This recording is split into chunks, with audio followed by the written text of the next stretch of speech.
Hi friends, welcome back to our channel. ప్లెయిన్గా ఉన్న చామంతుల్ని ఇలా అందంగా మార్చుకోండి. ఆ చామంతులకు ఉన్న అందమే పెరిగిపోతుంది. అదేవిధంగా దీంతో పాటు ఒక మంచి రెసిపీ కూడా చూపిస్తున్నాను. చాలా క్విక్గా ఒక 10 మినిట్స్లో అయిపోయే రెసిపీ అనమాట. చాలా చాలా టేస్టీగా ఉంటుంది. కొంతమంది అయితే ఫ్లవర్స్ అని చూపించి కర్రీ చూపిస్తున్నావు ఏంటి అని చెప్పేసి కొంతమంది కామెంట్స్ అయితే చేస్తారు కంపల్సరీ.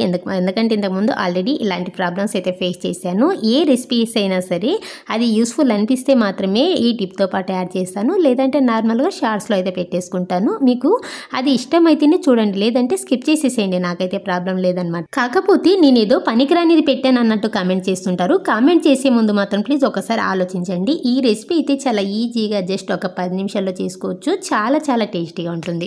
ఈ ఫ్లవర్స్ టిప్ ఏంటో చూపిస్తున్నాను చూడండి. నార్మల్గా ఇలాంటి ప్లెయిన్ ఎల్లో కలర్లో ఉన్న చామంతులను అయితే దేవునికి యూజ్ చేస్తుంటాం కదా, తెచ్చుకుంటుంటాం కదా మనమైతే. ఈ చామంతుల్ని ఇలా డైరెక్ట్గా పెట్టేశారనుకోండి అంత బాగా కనిపించదు. దీంతో పాటు ఏదైనా వేరే ఫ్లవర్స్ పెట్టుకుంటేనే అందం అనేది బాగుంటుంది ఫొటోస్కి. అందుకని చెప్పేసి అలా కాకుండా ఒకే ఫ్లవర్ పెట్టినా కూడా మంచి లుక్ అంటే అందంగా కనిపించాలంటే ఈ టిప్ని ట్రై చేయండి. నార్మల్గా మన ఇంట్లో కుంకుమ అయితే ఉంటుంది కదా, ఆ కుంకుమని ఈ విధంగా కొద్దిగా మధ్యలో పెట్టేసేయండి. చూస్తారు కదా ఎంత నీట్గా కనిపిస్తుందో. కాకపోతే ఆ కుంకుమ కూడా మెత్తగా ఉండాలన్నమాట. ఒక్కొక్కటి ఏంటంటే కొంచెం పొడి పొడిలాగా ఉంటుంది, ఇలా పెట్టంగానే పడిపోతుంది. అలాంటిది అతకదు, మెత్తగా మనం నుదుటిన పెట్టుకుంటాం కదా, అలాంటి పాపెట్లో పెట్టుకుంటాం కదా, అలాంటి కుంకుమ పెట్టుకోండి, చక్కగా అతుకుతుంది అనమాట. చూస్తున్నారు కదా పెట్టిన తర్వాత ఎంత డిఫరెన్స్ ఉందో చూడండి. ఈ చామంతులకి అందం అనేది పెరిగిపోతుంది అనమాట. చాలా నీట్గా కనిపిస్తాయి. వేరే మిక్స్డ్ ఫ్లవర్స్ పెట్టకపోయినా సరే ఓన్లీ ఇలాంటి ఒక్క ఫ్లవర్ పెట్టినా కూడా చాలా బాగుంటాయి. నేనైతే ఆల్రెడీ ఇలా దేవునికి అయితే పెట్టేసుకున్నాను. చూస్తున్నారు కదా ఎంత బాగున్నాయి అనేది. చాలా ఈజీగా మనం పూజ చేసేటప్పుడు జస్ట్ 1 నిమిషం పని ఇది. కొంచెం ఇలా బొట్టు పెట్టేసుకుని ఇలా పెట్టేసుకున్నారనుకోండి, ఆ ఫొటోస్కున్న అందమే చేంజ్ అయిపోతుంది అనమాట. నేనైతే ఈ విధంగా సింగిల్గా పెట్టుకున్నాను. మీకు కావాలనుకుంటే మాలలాగా వేసుకుంటారు కదా, ఆ మాల కూడా ఈ విధంగా అంతా కూడా బొట్లు పెట్టేసుకుని మాల వేసుకున్నారు అనుకోండి, చాలా చాలా నీట్గా అనిపిస్తుంది. ఇంకా ఈ రెసిపీ ఏంటో చూద్దాం. బీరకాయ ఎగ్ కర్రీ ఇలా ట్రై చేయండి. చాలా చాలా టేస్టీగా ఉంటుంది. ఎప్పుడు బీరకాయ కర్రీనా ఎప్పుడు ఎగ్ కర్రీనా అనే వాళ్ళకు కొంచెం డిఫరెంట్గా ఇలా చేసుకుని తిన్నారనుకోండి, ఇది అన్నంలోకైనా చపాతీలోకైనా చాలా అంటే చాలా టేస్టీగా ఉంటుంది. ఇది బ్యాచిలర్స్కైనా లేదా ఆఫీస్కి వెళ్ళే వాళ్ళకైనా ఇది బెస్ట్ రెసిపీ. ఇంకా ముందుగా స్టవ్ మీద ఒక ప్యాన్ పెట్టుకుని అందులోకి 1.5 స్పూన్ వరకు ఆయిల్ వేసుకున్నాను. ఆయిల్ కాస్త హీట్ అయిన తర్వాత ఇందులోకి కొద్దిగా ఆవాలు, కొద్దిగా జీలకర్ర వేసుకుని వేయించుకోవాలి. ఇవి కొంచెం చిటిపట్లాడిన తర్వాత నెక్స్ట్ ఇందులోకి తరిగిన ఉల్లిపాయ ఒక 2, స్లైసెస్గా కట్ చేసుకున్న పచ్చిమిర్చి ఒక 3 వేసుకున్నాను. ఇందులోనే కొద్దిగా కరివేపాకు కూడా వేసుకుని ఇదంతా కూడా ఒకసారి బాగా కలుపుకోండి. ఈ ఉల్లిపాయలు ఎక్కువ వేగాల్సిన అవసరం లేదు, జస్ట్ ఈ విధంగా లైట్గా ఫ్రై అయితే సరిపోతుంది. నెక్స్ట్ ఇందులోనే కొద్దిగా అల్లం వెల్లుల్లి దంచుకుని వేసుకోండి, ఫ్లేవర్ బాగుంటుంది. ఇది కొంచెం పచ్చివాసన పోయేంత వరకు ఫ్రై చేసుకోవాలి.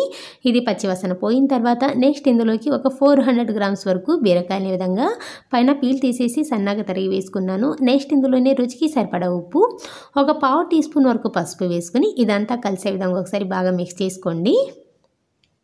ఇలా మిక్స్ చేసేసుకున్న తర్వాత దీనికి మూత పెట్టేసి ఒక 5-6 నిమిషాల పాటు ఉడికించుకోవాలి. మీడియం ఫ్లేమ్ మీద ఉడికించుకోండి. సో నేనైతే ఇక్కడ ఒక 6 నిమిషాల పాటు ఉడికించుకున్నాను. 6 నిమిషాల తర్వాత చూపిస్తున్నాను చూడండి. ఇందులో ఉన్న వాటర్ అంతా కూడా బయటకు వచ్చేసాయి. ఈ బీరకాయ ముక్కలు కూడా మెత్తగా మగ్గిపోయాయి అనమాట. ఇప్పుడు ఇందులో ఉన్న వాటర్ అంతా కూడా ఇంగిపోయేంత వరకు మూత తీసేసి ఉడికించుకోవాలి. ఇది కొంచెం ఇందులో ఉన్న వాటర్ లెవెల్స్ అంతా కొంచెం తగ్గిపోయిన తర్వాత ఇప్పుడు ఇందులోకి 1 స్పూన్ కారం, ఒక 1/2 స్పూన్ ధనియాల పొడి వేసుకోండి. వేసుకుని ఇదంతా కలిసే విధంగా ఒకసారి బాగా మిక్స్ చేసుకోండి. కావాలంటే ఇందులోకి కొద్దిగా గరం మసాలా కూడా యాడ్ చేసుకోవచ్చు. నేనైతే ప్లెయిన్గానే చేసుకుంటున్నాను. సో ఈ విధంగా అంతా మిక్స్ చేసేసుకున్న తర్వాత నెక్స్ట్ ఇందులోకి ఒక 4 ఎగ్స్ని పగలగొట్టుకుని వేసుకుంటున్నాను. నేనైతే ఒక 4 వేసుకున్నాను. కావాలంటే మీరు ఎక్కువ కూడా వేసుకోవచ్చు. వేసేసుకున్న తర్వాత దీన్ని కదపకండి, ఇలాగే వదిలేసేయండి. వదిలేసి దీనికి మూత పెట్టేసి ఒక 5 నిమిషాల పాటు లో టు మీడియం ఫ్లేమ్ మీద కుక్ చేసుకోండి. అది కొంచెం గట్టి పడుతుందన్నమాట.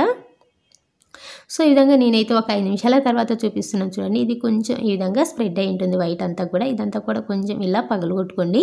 పగలగొట్టుకుని ఫాస్ట్ తిప్పేయకండి, కొంచెం స్లోగా ఇలా కలుపుకున్నారనుకోండి ఇవి ఎగ్ పీసెస్ అనేవి కొంచెం పెద్దగా వస్తాయన్నమాట, లేదంటే చిన్నగా విరిగిపోయినట్టు వస్తుంది. అందుకని చెప్పేసి ఈ విధంగా నెమ్మదిగా కలుపుకోవాలి. ఇంకొకటి ఏంటంటే నార్మల్గా బీరకాయ కర్రీ ఎంత చేసినా కూడా అది ఒదగైతే రాదు. ఈ విధంగా ఒక 2-3 కోడిగుడ్లు వేసుకున్నారనుకోండి కూర అనేది ఒదుగు వస్తుంది, ఎక్కువ క్వాంటిటీలో కూడా వస్తుంది కదా. సో ఇప్పుడు అంతా కలుపుకున్నాక ఇప్పుడు మూత పెట్టేసి మరో 5 నిమిషాల పాటు ఫ్రై చేసుకోవాలి. అంటే ఇదంతా కూడా పచ్చివాసన పోవాలన్నమాట, లేదంటే నీచు వాసన వస్తుంది. ఇంకా లాస్ట్లో సన్నగా తరిగిన కొత్తిమీర వేసుకుని ఇదంతా కూడా ఒకసారి బాగా మిక్స్ చేసేసుకోండి. ఇలా కలిపేసుకున్న తర్వాత ఇప్పుడు స్టవ్ ఆఫ్ చేసేసి ఇప్పుడు దీన్ని రైస్లోకైనా లేదా చపాతీ రోటీలోకైనా సర్వ్ చేసుకోండి. చాలా చాలా టేస్టీగా ఉంటుంది. జస్ట్ ఒక 10 నిమిషాల్లో అయిపోతుంది అనమాట. చాలా క్విక్గా చేసుకున్నా కూడా చాలా టేస్టీగా ఉంటుంది ఈ కర్రీ అయితే. ఈ రెసిపీ నచ్చితే మాత్రం ప్లీజ్ లైక్ చేయండి, అలాగే షేర్ చేయండి. మరిన్ని వీడియోస్ కోసం రేఖాశ్రీ ఫుడ్ ఛానల్ని సబ్స్క్రైబ్ చేసుకోండి. పక్కనే ఉన్న బెల్ ఐకాన్ని యాక్టివేట్ చేసుకున్నారనుకోండి నేను పెట్టి ప్రతి వీడియో నోటిఫికేషన్ కూడా మీకు వస్తూనే ఉంటుంది. Thank you.